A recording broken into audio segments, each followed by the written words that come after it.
Olá, meus alunos do supletivo, Maria Helena, tudo bem com vocês? Joia? Espero que vocês tenham tido aí uma excelente semana. Hoje, segunda-feira, 3 de agosto, estamos iniciando aí mais uma videoaula, mais um encontro, mais um conteúdo a ser trabalhado. E estarei com vocês das 19 até as 21 horas para tirar toda e qualquer dúvida com relação ao conteúdo que está sendo apresentado agora nesse momento no vídeo e também com relação à atividade de vocês de hoje. E aí quero começar então a nossa aula com uma frase de Sócrates, né? Todo o meu saber consiste em saber que nada sei. Profundo, né? Todo o meu saber consiste em saber que nada sei. Eu vou dar o meu ponto de vista, né? É aquele sentimento de que, mesmo com todo o conhecimento que eu tenho, eu ainda estou preparado para adquirir mais conhecimento. Né? Principalmente quando a gente troca ideias. Né? Eu sei um pouco, você também sabe um pouco, e a gente vai fazendo essa troca. Né? E quanto mais eu estudo, quanto mais a gente tem curiosidade, a gente percebe que menos a gente sabe. Então é isso que é o convite, né, de estudar, de se dedicar, uma leitura, enfim. Então convido a vocês também a colocar em prática, né, essa frase do Sócrates, né? Todo o meu saber consiste em saber que não sei, né, que nada sei. Fantástico, né? Bem, hoje na nossa aula de filosofia, nós vamos falar um pouquinho sobre filosofia e política. Tá ok? Então deixa eu tirar aqui. Deixa eu tirar aqui a música um pouquinho. E vamos falar de filosofia política, que é importante sim, ok? Então vamos lá. O que hoje entendemos por política é o fruto de muitos séculos de história, né? A palavra política, né, que é advinda aí do grego, diz respeito a tudo que concerne a administração da cidade. Por exemplo, na Grécia Antiga, né, tudo, né, começa lá, né? Na Grécia Antiga, a administração da polis, como a lei, a soberania, o discurso ou a cidadania, né? Então, a emergência aí do debate sobre os rumos da cidade entre os cidadãos na cidade-estado grega, em contraposição aí à tirania do mundo egípcio, persa e mesopotâmico, foi uma condição para a criação aí da consciência da existência de um setor específico da própria atividade humana. Então, na obra de Platão, o político é aquele que é iluminado pela filosofia, né? Que conheceria melhor aí os rumos da polis, né? Então, em Ética, a Nicômano, Aristóteles, ele diz que a política utiliza-se de todas as outras ciências, né? Tendo como finalidade o bem supremo dos homens, né?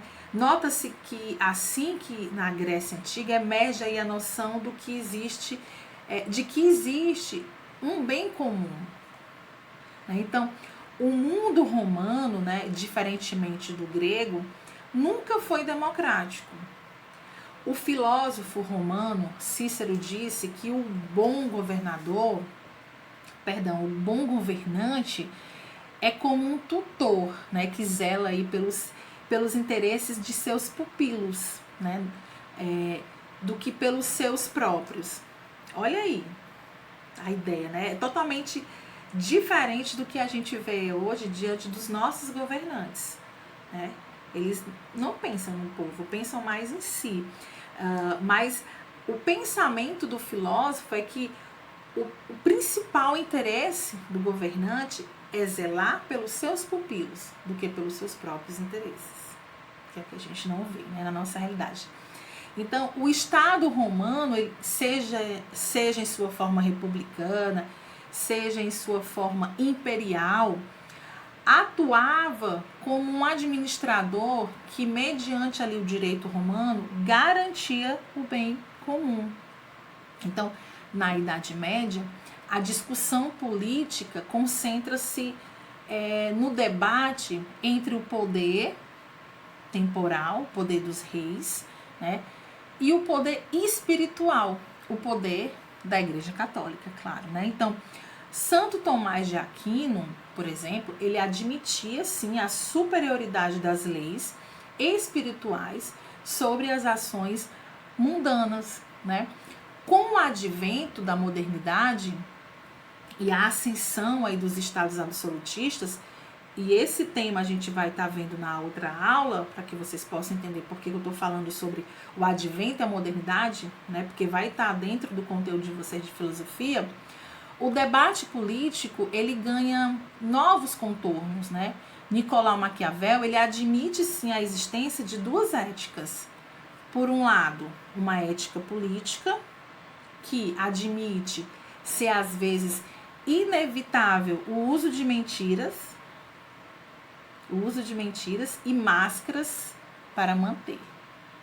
Né? Para manter quem? O Estado. E, por outro lado, uma ética cristã, que não defende o uso do pecado em circunstância alguma. Então, Maquiavel, ele nos mostrou que um bom governo, ele não se faz com água benta, de maneira que o governante precisa ser bom sempre que possível, mas ser mal quando necessário. Né? Então, se formos interpretar, não vamos pensar que seja um mal que seja para prejudicar, né, o povo, digamos, mas em algumas tomadas de decisões que realmente um papel de liderança, um papel de líder não é fácil, né? Então, existem realmente pessoas que aprendem, né, com o tempo a ser líder. Outros não, são líderes nato, né? Líder que chama líder nato, já nasce com aquela liderança, né? Mesmo sem ter uma posição, mas já tem ali uma liderança, né? E se destaca ali naquele meio. Então, só resta então aos governantes duas opções inconciliáveis, qual seja, salvar a cidade ou salvar a sua própria alma. Então, Maquiavel, em vez de pensar a política em termos ideais, como Platão, é o primeiro a notar que a política ela é uma atividade para pecadores, por definição.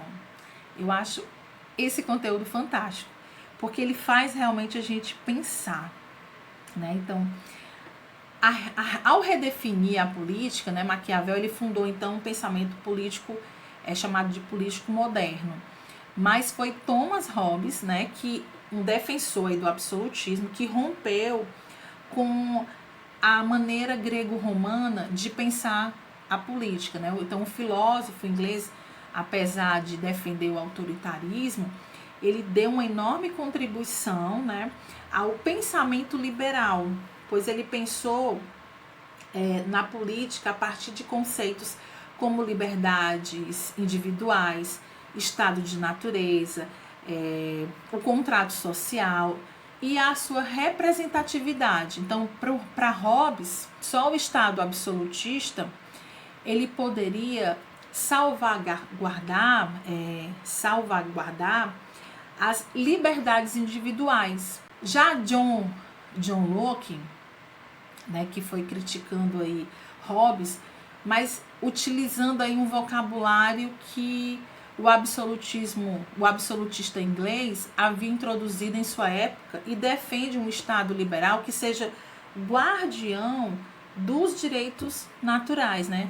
Liberdade, igualdade jurídica e propriedade privada. Então, e que não interferia, né, em nada além de suas prerrogativas, né, definidas aí por lei. Eis que John Locke, né, ele insere aí na política a noção aí do direito de rebelião, né, do povo ir lá, do povo exigir sua igualdade, sua liberdade, sua fraternidade, né, que eram as ideias, né, iluministas, dos filósofos, né? Então, ele dava esse direito, né, ao cidadão de ter o seu direito de rebelião, né? Então, que era fundamental aí para Jean-Jacques Rousseau também, que depois aí fizesse sua defesa aí do Estado democrático e da soberania popular. Nos séculos XIX e século XX, sobre o impacto aí da herança ainda da Revolução Francesa e depois da Revolução Russa, a filosofia política, ela entra no centro de suas preocupações nos grandes hinos. Primeiramente, o liberalismo, né, que na política centrava-se na defesa do indivíduo, de um Estado limitado. Em segundo lugar, o socialismo, né, que na política centra suas preocupações na igualdade social e na luta de classes. E em sua forma marxista, o objetivo final da política socialista é o comunismo, isto é, o fim do Estado, né? O fim das classes sociais, da alienação do trabalho, né? Ou seja, o trabalhador ele volta a ser dono do seu trabalho, né? Em vez de vendê-lo. Finalmente, há também o que? O anarquismo, né? Que é uma corrente que defende, então, uma vida coletiva sem um Estado. E os principais, eu não posso deixar de falar para vocês, que os principais autores da filosofia política são Platão, né?